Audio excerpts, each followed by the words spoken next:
Alright folks, what is up? This is One Big Bugger and I am coming at you with Euro Truck Simulator 2. And in this one, of course, we are continuing our rebuilding in hard mode. And hopefully we've put all this adversity behind us. The $9,000 repair and losing 2 cargoes. Oops, I meant to go to the market. But that's okay. Das okay. So, job market. Now, I'm pretty sure we already decided, yeah, I already said it that we're going to tow the double dozers. God, I'd actually really like to do that, but yeah, I remember, that's already going somewhere I've been. So we're going to tow the double dozers, and this is going to be a fairly long video, in all due honesty. Of course, my frame rate, I don't know why it does this every time now.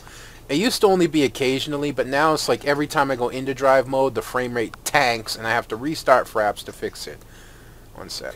God, that's so annoying. And I always forget I had the brake on from the last time.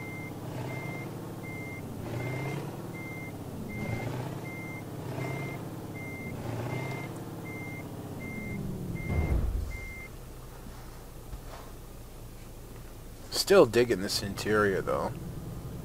You know, I gotta admit, I feel a little sad that my American Truck Showcase is over. Although I'm still going to be doing truck showcases. I'm not going to be posting them to Reddit because they're going to be individual.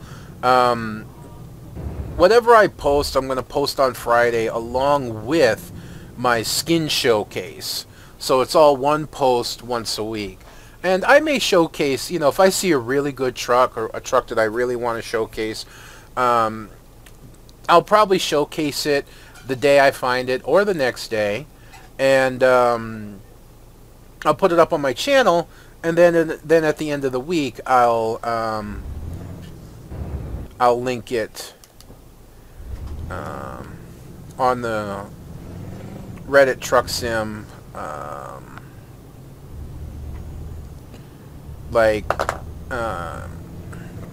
at the end of the week, along with my skin showcase. So that way I don't clutter. I try to be very mindful of the fact that I post to the Truck Sim quite a bit. Or at least, you know, when I start doing things, I want to post there quite a bit. But I'm also very mindful of the fact that I don't want to clutter the front page, yeah? I really just don't want to clutter the front page. You know, I'm trying to be respectful of this, of the Reddit, because I like it. So, yeah, there's our dozers. This is where we delivered to. I kind of figured we'd end up taking one of these. This is where we brought our delivery to.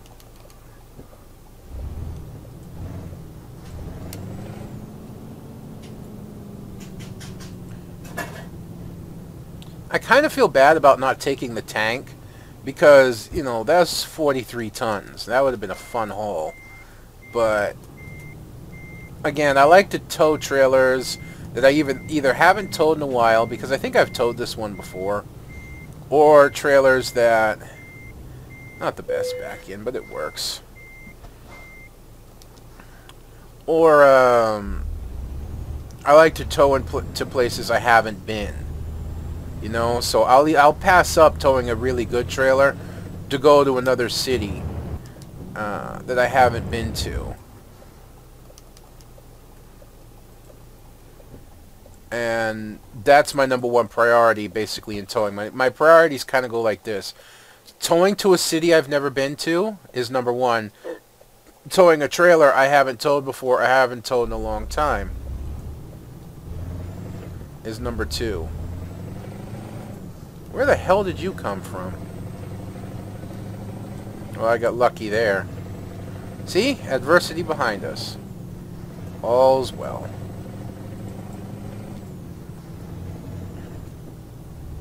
Oh yeah, we got plenty of fuel. I was like, did I fuel up? Yeah, we got enough fuel. And we can also get a more powerful engine once we get the money, if I so choose. The question is do I want a more powerful engine or do I want to save for another truck?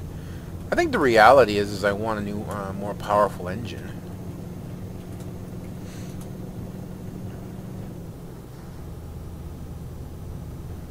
Alright, this load is what, 32 tons, I think? Yeah, 32 tons. So this is not bad either. This is a pretty decent load, especially for a 440 engine. I think I can't remember. I know we don't have a 400 or 420. I think we've got a 440 engine, but it could be a 460. I really don't remember. I've been driving it so long. That's 17,000 kilometers that I've driven. A good portion of it has been on this engine.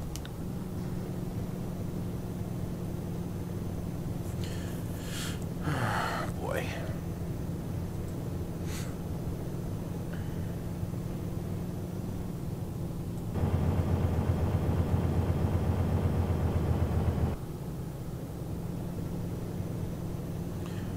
I didn't need to slow down that much, but I did. It's alright.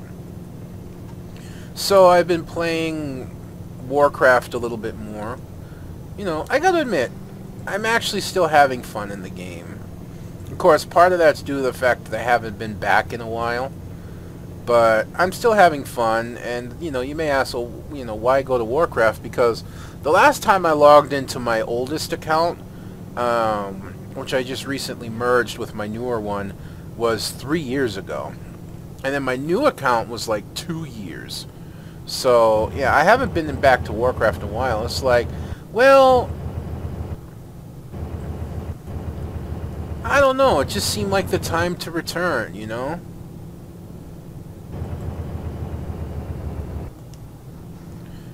It just seemed like the time to come back. And,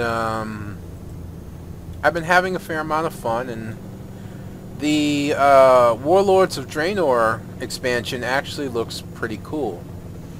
Especially that they're finally, after 10 years, going to be updating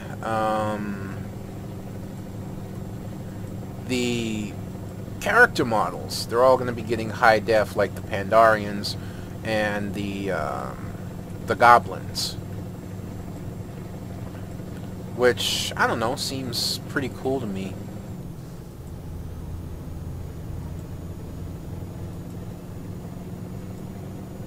Oh, Emily. You're killing me. Please tell me that didn't cost that much. 823. God. How long before you become fully profitable, woman?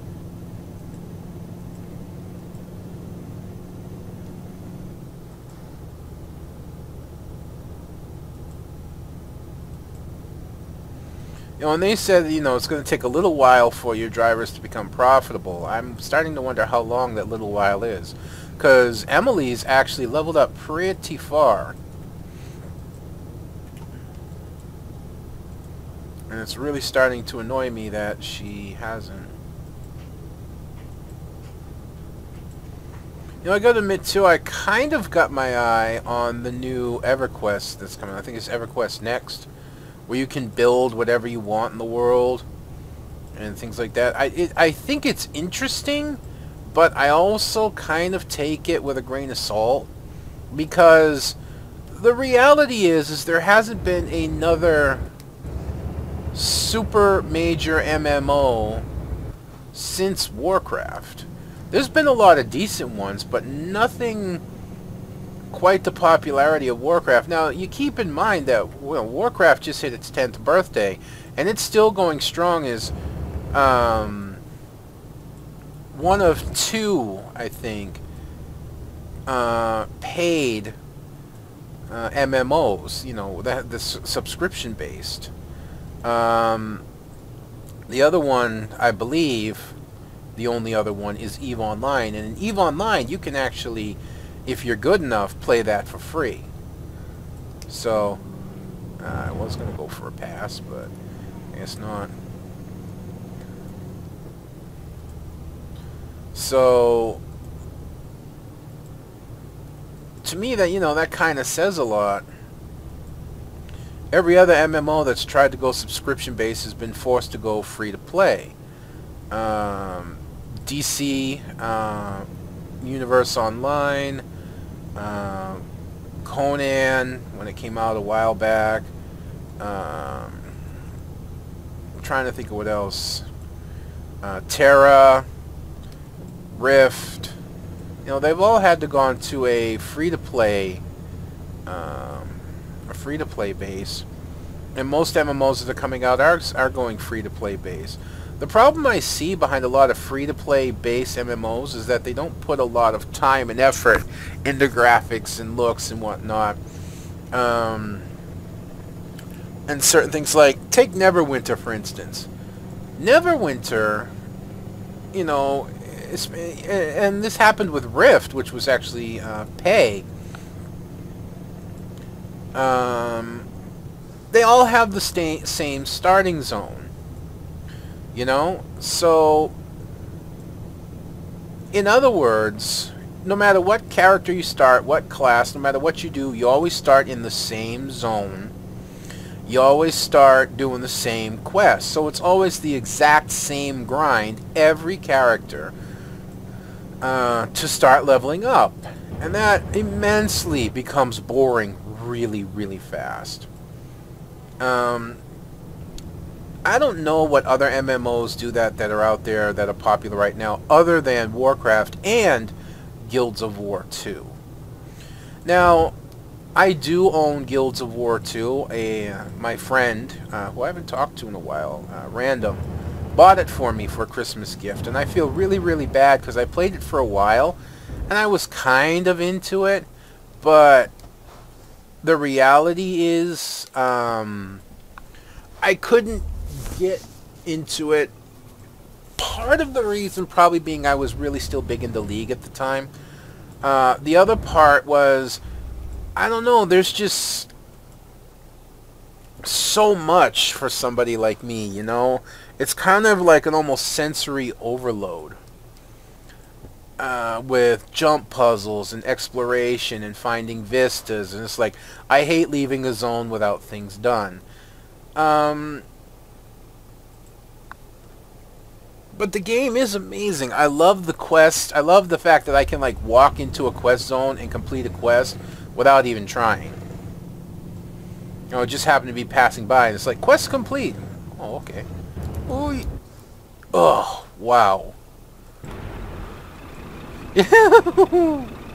That was close. Well, I didn't realize, okay, my lights are on. Okay, yeah, they were on. I didn't realize that the light was changing. Whew. That was too close. Helps to be in the right gear, too. We're just gonna go around. You stay. Actually, might as well just go into the lower gear, because we're gonna need it anyways.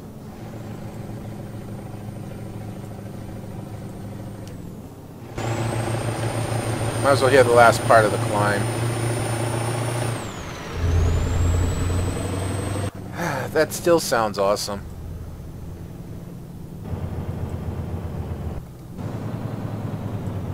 Of course, we're not making very good time right now, are we? No, we're not. We're hitting red lights, we're getting stuck behind traffic. Don't hit me. Thank you.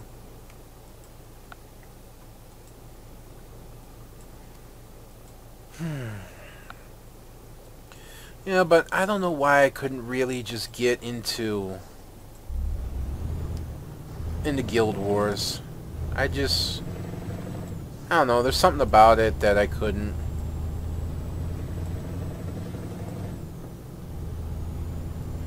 But I'm not taking away from the fact that it's a really awesome game. It really is. I mean, I think it does MMOs right. Okay? I think it's the pattern everybody should follow. In all due honesty, when it comes to MMOs, you don't pay a subscription fee. You buy the game, you buy it one time, and you get access to all content. But there is a pay system in the game where you can buy, you know, certain things. But it's not like, as far as I understand, it's not like a massive, huge grind like some free-to-plays, where you have to grind forever and a day just to get one thing. You know, but there is a pay system in the game because that's how they continue to make money. Otherwise, you know, pay once and they keep putting things out, they probably wouldn't make enough. And I think that's the way most MMOs should go, because that would allow for larger budgets. You're not going to make it. I think that would allow for larger budgets on a lot of these MMOs.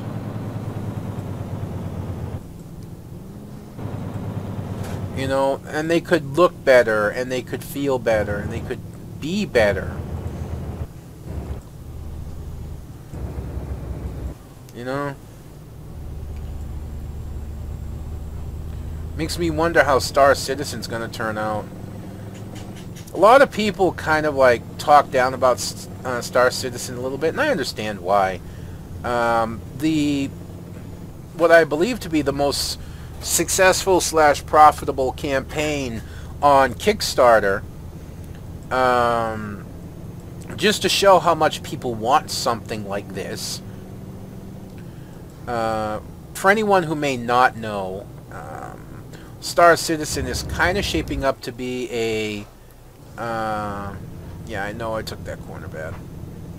It's kind of shaping up to be this free roam, free world MMO set in space. So kind of think of like EVE Online played in like oh, I don't know, you know, kind of like EVE Online and World of Warcraft a little bit coming together or something of that nature. I don't know. Very poor combining on my part, but the premises is still there.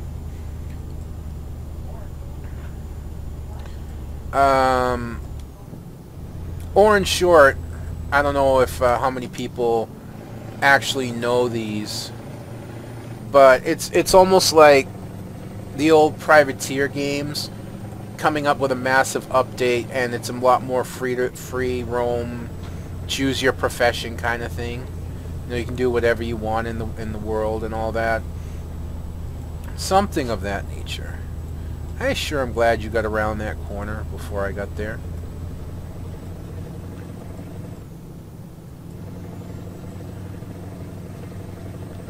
So yeah, it's something along those. Oh, I did not mean to hit that pylon. I shied the corner because I was worried about clipping a guy's trailer. That really didn't. Okay, no, that didn't damage my trailer. Whew. So yeah, just something of that nature. And I know I've gone on too long explaining it. But a lot of people knock it because there's been no actual gameplay footage or anything like that. It's just been a lot of screenshots and promises. And then there are those people who have spent, you know, a fair amount of money on it. I don't know if it's access to everyone that's been able to like walk around a hangar and whatnot. Things like that. But I don't think it's fair for people to knock it too much, because it's an extremely, even in today's gaming world, it's an extremely ambitious project. I mean, in short, you're bringing EVE Online into a first-person perspective, and you're doing it, and I know I'm probably going to catch flack for saying EVE Online in a first-person perspective, because technically EVE is in a first-person's perspective in some reason.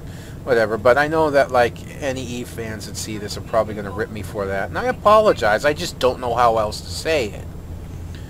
But it's going to come into that first-person perspective, and you'll be able to choose, you know, how you want to go about your career.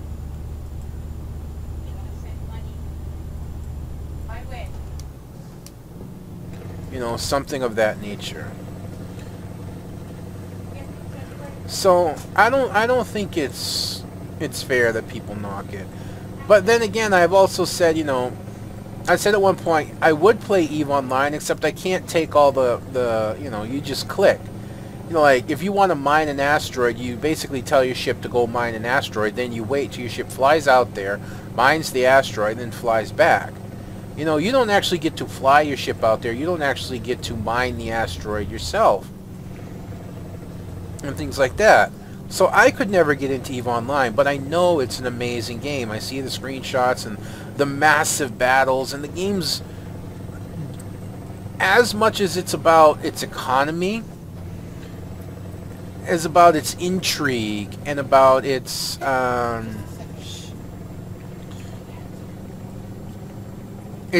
political scene and all that. Like, it wasn't too long ago where there was a big post and this huge uproar, even, you know, and it kind of made its way across all of gaming in terms of Reddit, where one of the largest, if not the largest, most powerful factions suffered a huge blow and actually fractured, I think, because of political intrigue, because a smaller faction managed to get one of its own as a leader of the big faction, and they actually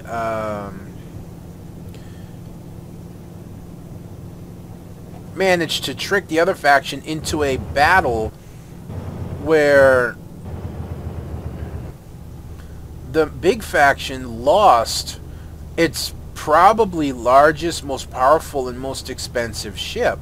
Because keeping in mind that a lot of these ships and whatnot that you lose, you know, do have real world value. You may not have actually paid the money for it, but they have real world value, and this ship was worth something. I'm probably going to misquote this, but the ship was like worth somewhere in the realm of $9,000 or something like that. It was, and it was probably even a lot more than that, but it was a huge, massive loss. And even just recently, last night and going through today, there's still a massive battle going on inside of EVE, where something of the realms of $30,000 worth of ships have been lost. And, you know, I don't know if it's still going now, but from when those pictures were posted, it was still going. And I gotta admit, EVE makes for beautiful pictures, but I want to fly my ship. And I don't mean like point, click, you know, click and put my ship in a direction and go. I mean, I want to be in my ship, I want to be using a controller or a joystick, and I want to be flying my ship around, you know. When I get into battle, I actually want to pilot the dogfight, you know. This traffic's killing me. You know, things of that nature. That's what I want to do, you know. And EVE doesn't offer that, and that's why. And, well, that's one of the reasons that EVE isn't as popular as it could be, even though it's actually very popular and one of the oldest, if not the oldest, continuing to run MMO. I'm not sure if there's like RuneScape is still out there, one of the older RuneScape games or something like that, but it's still one of the older MMOs still going. And you know, it's found a great success, so I'm not knocking it. It's just, you know, if Star Citizen becomes what it should be, I'm not saying EVE's going to go away. I really don't ever believe that. I think EVE is going to be around for a very, very, very long time, even if Star Citizen does come out what it's supposed to be.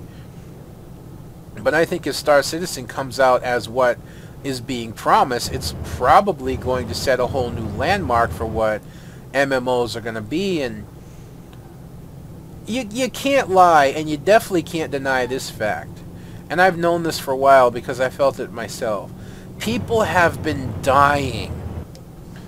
People have been dying for a good space MMO. Oops, nope, wrong gear. Game, you know, or something of that nature. People have been dying for it. It's true. And we only just reached Alhama? It's traffic. Traffic and the slopes, actually, but, you know, people have been dying for a good space MMO. I don't think there's been a good space, like, game. Probably the last one I played was back in the old Privateer and Wing Commander days. You know? Star Trek actually came a little close, but as beautiful slash lovely slash awesome that, like, the spaceship battles are, you know, where you're actually flying your ships and whatnot, you know, the ground sequences are equally as terrible, you know, so it's kind of like a half and half game.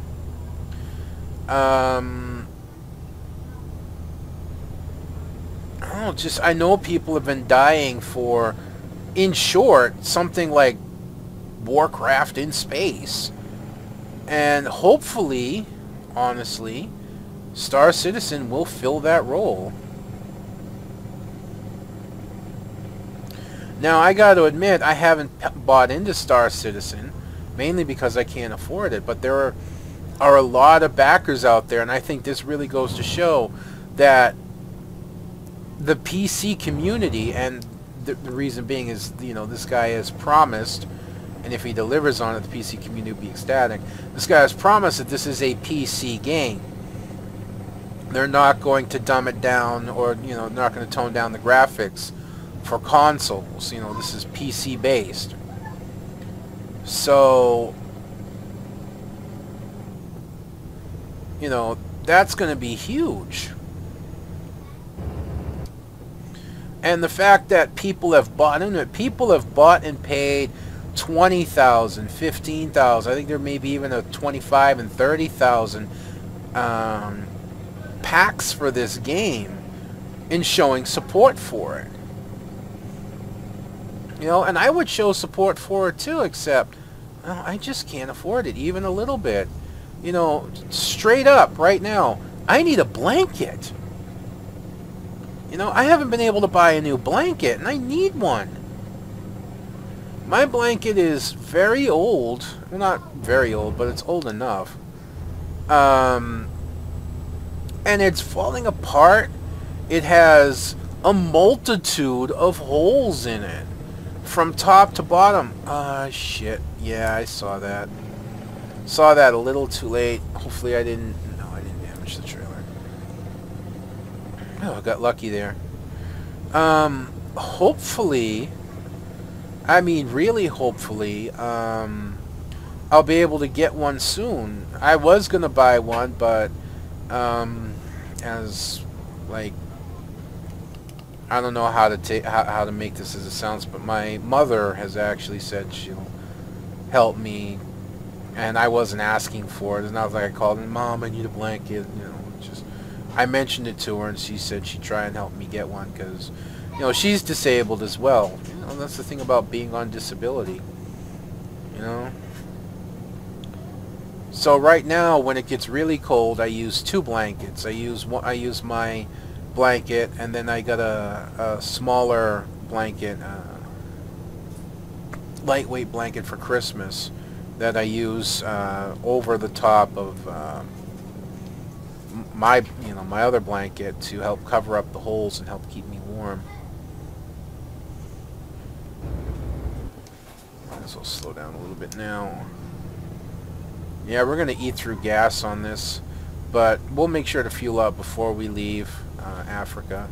We should have enough gas to make it to the next gas station.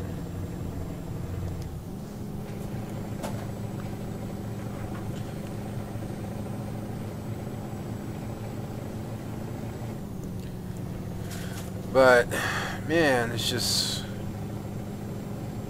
And I know some people, and I've gone over this before, but there's still maybe some people's like, yo, Bugga, you live in Hawaii. How cold can it get? Well, okay, I'll grant you. It doesn't get as cold as the mainland, but you have to take in... I'm wondering if it's going to hold...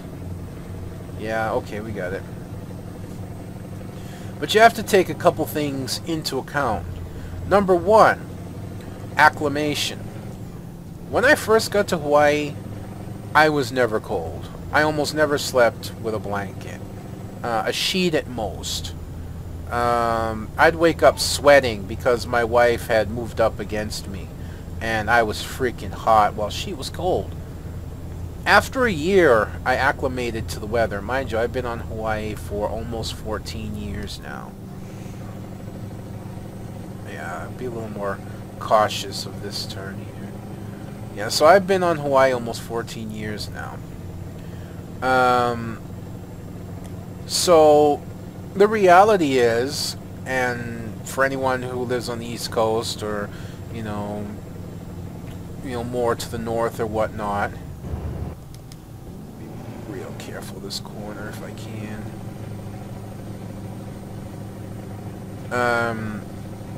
You know, I understand that the weather you're going through right now, but personally for me, if it starts getting below about 65 degrees, it starts feeling a little chilly. And the second thing is I live about 3,000 feet in elevation. So it actually can get pretty, it's always cooler where I am, which is kind of funny if you think about it. I'll go over that in a second. Because I'm so high up in elevation. So it can, especially like the time of, you know, especially like the time of day that it is now, or time of year, rather, time of year, it can get cold up here. It really can. Again, not as cold as the mainland, but still it can, for somebody who's acclimated to Hawaiian weather, get pretty damn cold. It's been below 50, and for where I live, that's cold. You know, it's been down as far as about 45, and that's freezing for me. And I kind of feel stupid saying it that way because I am from Massachusetts, and it used to be that, like, over the harsh winter, when it would get to be about 45 degrees out, you know, as it was starting to turn to spring, I'd be walking outside in t-shirts and a short going, oh, it's warm today. This is a nice day after all that cold weather. Yeah, I did. I was the guy that used to go outside in, like, work boots, jeans, and a t-shirt to shovel the driveway. You know, I was a polar bear. When I first moved to Hawaii, my wife was very surprised. And this is something I've actually known that I've been able to do for a while. Oh, we're actually going to have to downshift again.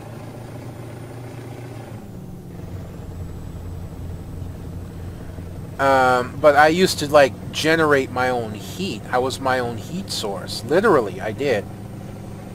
Not something I usually talk about, but long before I met my wife, I was dating this girl, and she invited me over to her house to spend the weekend. And she usually sleeps with her air conditioner on high in a fairly small room, and then with a heavy comforter over her. Well, even with her air conditioner on high, it was actually hot under the covers, and not just because of what we were doing, but during sleeping because I generated so much body heat. Just being, you know, and that's how I've always been. Well, I don't do that anymore. I don't generate that body heat anymore.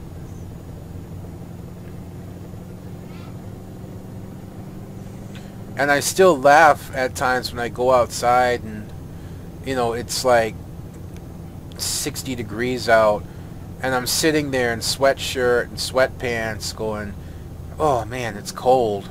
And then I'll stop, and then I'll just shake my head because I don't think I'll ever fully get over the fact that I get cold when it gets to be 60 degrees out, yeah.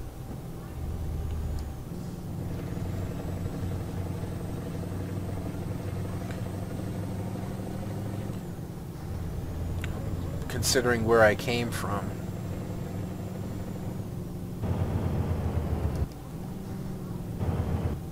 We're definitely not making much distance. As a matter of fact, I'm a little worried. I'm seeing how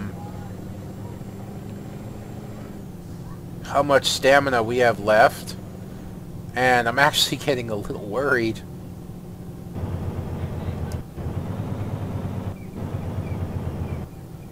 We have had to fight. I knew this was coming, you know, I won't lie about that. I knew that we were going to face this climb, but I thought that would be okay a little bit more. Oh my. And we have such a long way to go before we reach the next rest stop. What I'm considering doing, and even then it may be too much, is complete this, then pop on this highway and rest here. Man, this is bad news. I should have rested back in Hamma.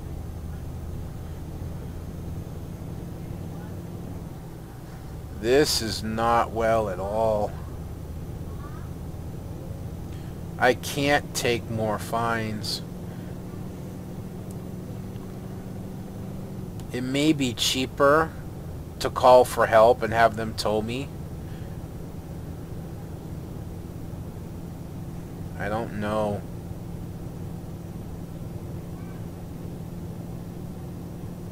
Looks like we're not quite past that adversity stage, huh?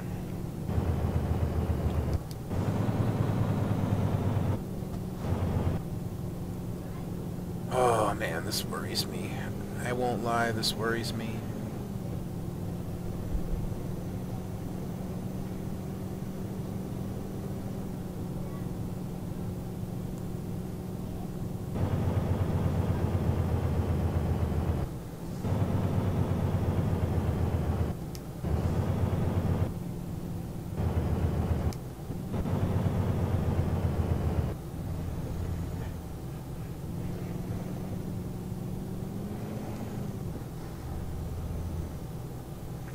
At least it's downhill, so we're making a little bit better progress. We're not using up much fuel. That's my other major concern right now. Once we're down and out of this area, especially we make the highway, I may have to seriously throw caution to the wind and just go all out. I don't know if going to that other rest stop is actually viable gas-wise.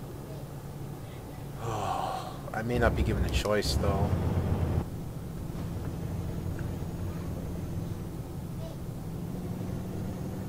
It's not a situation I wanted to find myself in.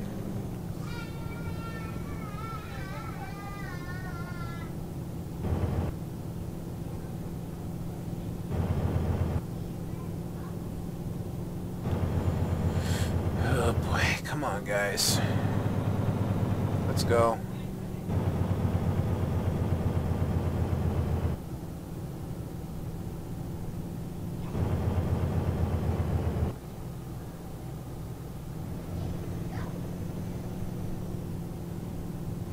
I've never gone on that lower road there. The one that branches off you see coming up. Like I passed that before when I asked, can I just go that way? I've never actually gone on that road.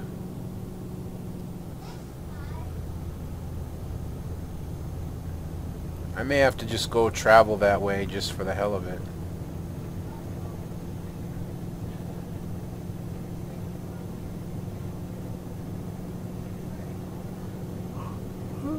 Oh great, I'm yawning. We're not even on the highway and I'm already yawning. I think I'll be able to make it if I just go for it. But I mean, I gotta go.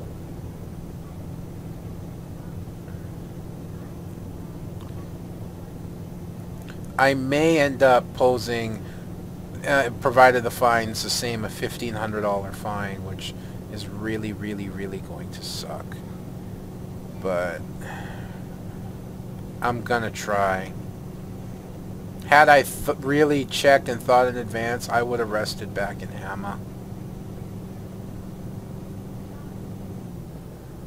But we're just going to have to go.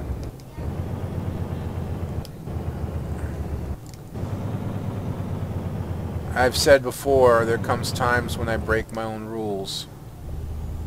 Yeah, this is one of them.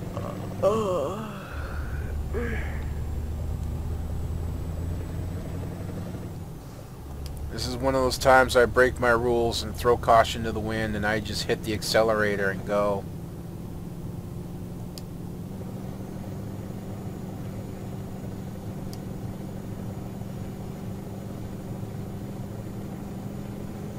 And just keep my eye out for traffic cams, so I hopefully don't get a speeding ticket while trying not to get a major fine.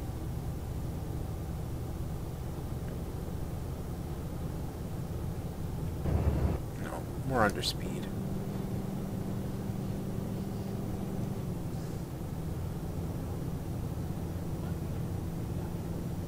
This is going to be awfully close. Well, if I take a $1,500 fine, then I'm actually okay with it. I'd rather not, but if it happens, it happens. Note the speed limit, 120, okay. I don't like being this fast. I really don't. I'm not even up to 120, I'm just 107. And I don't like this speed. Part of the reason I don't like it is because I'm on the inside, I'm on the outside lane, rather.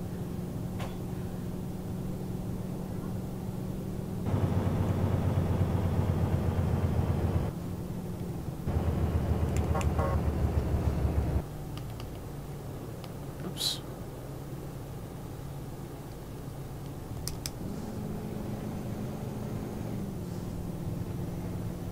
We're still under speed, to be honest, so...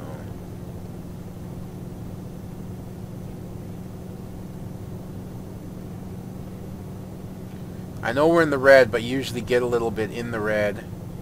Great. Now we're not going to be able to get by this guy after he moved over. There's a hill climb. Might as well jump into the lane for now. I don't think we're too far away, but we may be too far to not get a fine.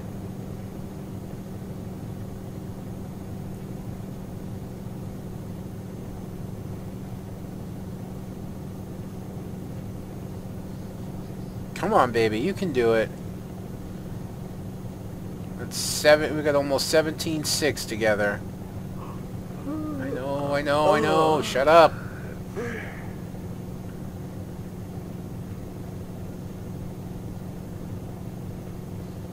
Is that it? That's it. That's it. We're gonna make it. Oh wow. Oh ho ho ho ho ho. My, that's close. Oh. Talk about pushing the limits.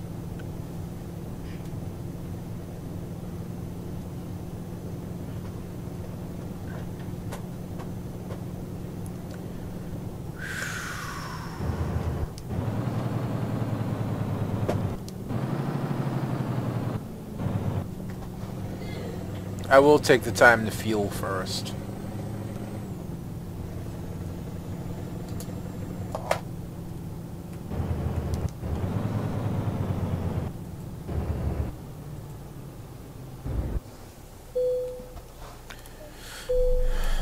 Especially at 61... I'm just going to call it cents.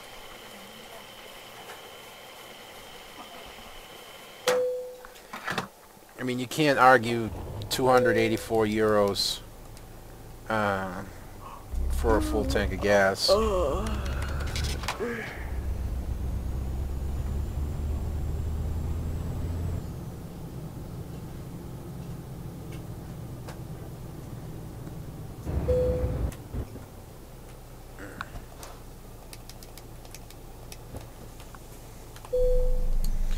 Phew. Man, that was close. that was scary. But we made it. Alright, folks, so a little more talkative today than normal. I hope that didn't bother too many people. But anyways, folks, I hope you've enjoyed watching this episode as much as I've enjoyed bringing it to you. If you could leave a comment, rate, and subscribe down below, that would be fabulous. But until next time, this is going to be One Big Bugga signing out. I'll see you on the road.